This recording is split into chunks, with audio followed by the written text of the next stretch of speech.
Existe uma reflexão que eu tenho e que às vezes eu me pego horas e horas pensando sobre ela, e quando eu falo com as pessoas ao meu redor, gera uma grande discussão assim filosófica, né? E o pessoal começa a dar seus pontos de vista, e tem gente que fala que sai até com dor de cabeça só de pensar nisso. Eu vou compartilhar com vocês agora essa reflexão. Para começar, vamos contextualizar. Quem seria você? Quem é você? Pensa nessa pergunta. Como você responderia ela?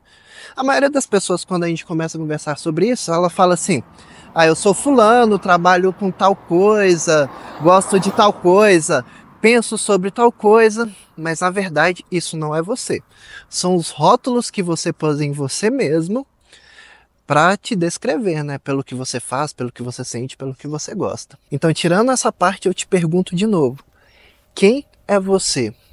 Aí nesse momento, você provavelmente, né, se você não tiver uma mente muito para frente assim, você vai pensar assim: eu sou isso daqui, né? Meu corpo aqui e tudo mais. Porém, se você for parar para pensar, o seu corpo é como se fosse um traje espacial, cara. Porque se não tiver seu corpo, você morre na hora. É a mesma coisa de você ir com uma nave para fora do planeta, e a partir do momento que você sai do seu traje espacial, você sai da sua nave, você morre. A mesma coisa que acontece com o nosso corpo. Então, pensa comigo. O seu corpo é um traje espacial para você viver nessa terra aqui. Ele converte oxigênio em energia, converte sua comida em nutrientes para poder funcionar. Beleza. Então descartamos mais uma camada do que é você. Agora, eu te pergunto novamente: quem é você? Aí nesse momento, a pessoa vai pensar assim: não, já que não é meu corpo, é meu cérebro. Só que não. Seu cérebro é o quê? Seu cérebro funciona como um CPU, um computador, né? Eu tava até conversando com o ChatGPT esses dias, assim, falando assim: já parou para pensar que a gente é igual? Você tá no servidor e num CPU no mundo, e que uma máquina que converte pulsos elétricos em informação. Mesma coisa, o nosso cérebro funciona assim: converte pulsos elétricos em informação. Então, beleza. Essa é a nossa CPU. É onde a gente está hospedado, né? Nosso cérebro. E aí, já descartamos mais uma camada desse ser complexo que é você. Aí eu te pergunto novamente: quem é você? Aí a primeira coisa que as pessoas vão falar nesse estágio aqui é simplesmente: então eu sou minha mente, né? Minha mente, eu sou minha mente. E aí que a coisa começa a ficar complexa, porque sua mente é como se fosse um sistema operacional. Já reparou que quando você vai mexer no sistema operacional, tem as pastas que você consegue usar e tem as pastas que você não consegue usar, né? Não tem acesso. Você tem que fazer uma gambiarra muito louca para poder conseguir acessar essas pastas, né? Então, esse é o sistema operacional de um computador, e é o seu sistema operacional também. Por quê? Tem lugares que você não consegue mexer e tem lugares que você consegue acessar, que são seus pensamentos, né? Porém, esse ainda não é você. Olha só que coisa louca. Porque, apesar de você achar que você é sua mente, existe ainda um ser que observa. Quando a gente começa a falar isso, as pessoas falam assim: como assim? Porque muitas pessoas ainda não despertaram e prestaram atenção para esse ser que observa.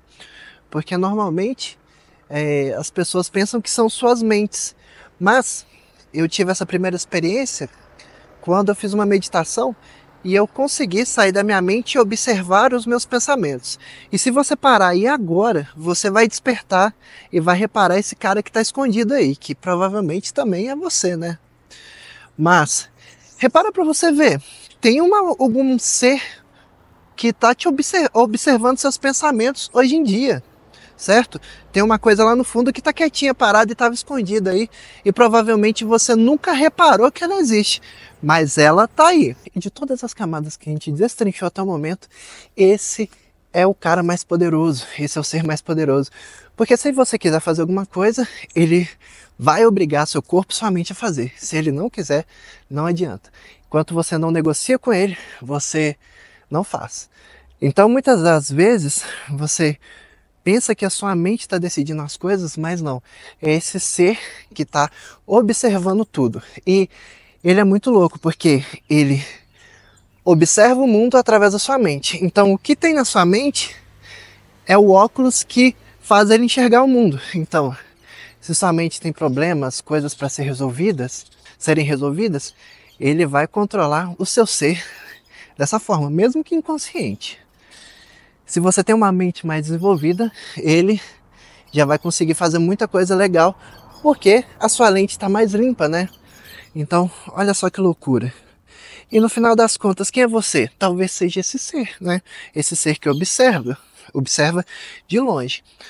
Então, quando a gente começa a ter consciência que esse ser existe, a gente começa a ter um poder muito grande, porque a gente começa a ter o poder de se afastar da mente, olhar os pensamentos acontecendo ali na frente e decidir se aquele pensamento vale ou não vale, se aquela emoção vale ou não vale. Então, em momentos de ansiedade, de medo, de qualquer coisa que aconteça, assim, de emoções mais fortes, você tem o poder de despertar esse cara, porque ele sempre tá ali escondido, sabe?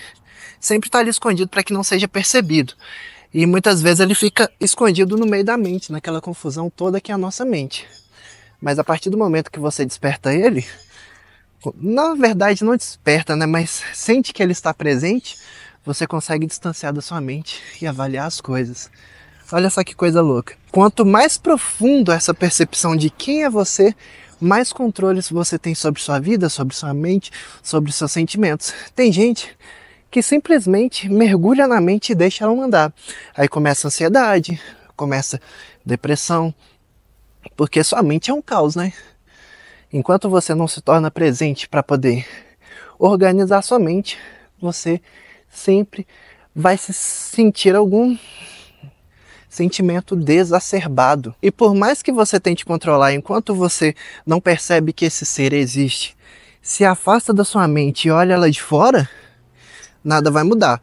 Porque tudo que você quer fazer, a primeira coisa que você tem que convencer e tem que vender a sua ideia é para esse ser que observa, certo?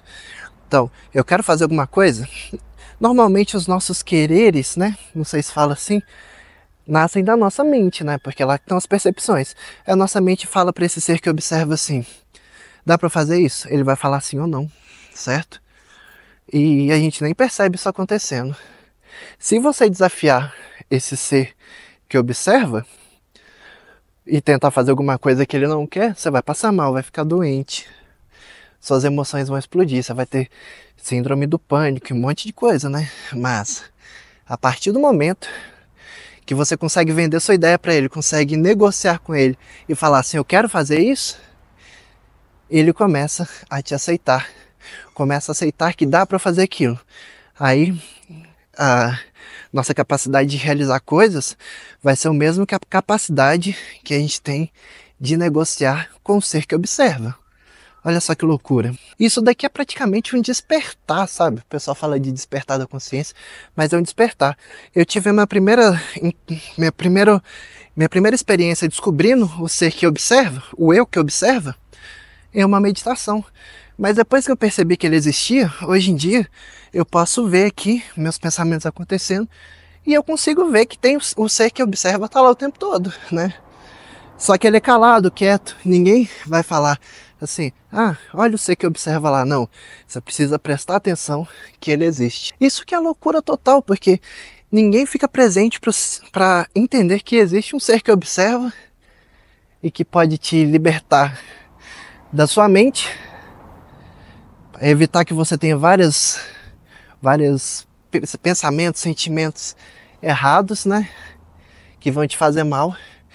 E ao mesmo tempo pode te dar o poder de controlar a sua mente, cara. Olha só, que loucura. É lógico que não é só descobrir que ele existe que vai fazer com que você controle, tenha uma vida dos sonhos ou qualquer coisa do tipo. Mas é aprender a entender que ele existe e aprender a vender, a convencer e a conversar com esse ser que observa, né? Então, quem é você? Talvez você seja o ser que observa, talvez você seja o seu corpo, mas na verdade é um conjunto de tudo. Isso tudo vai te dar todas as percepções e vai construir quem você é e o que você consegue fazer. E mesmo que você brigue com você mesmo, Enquanto você não convencer o ser que observa que aquilo vale a pena, que aquilo é legal, você nunca vai conseguir o que você quer.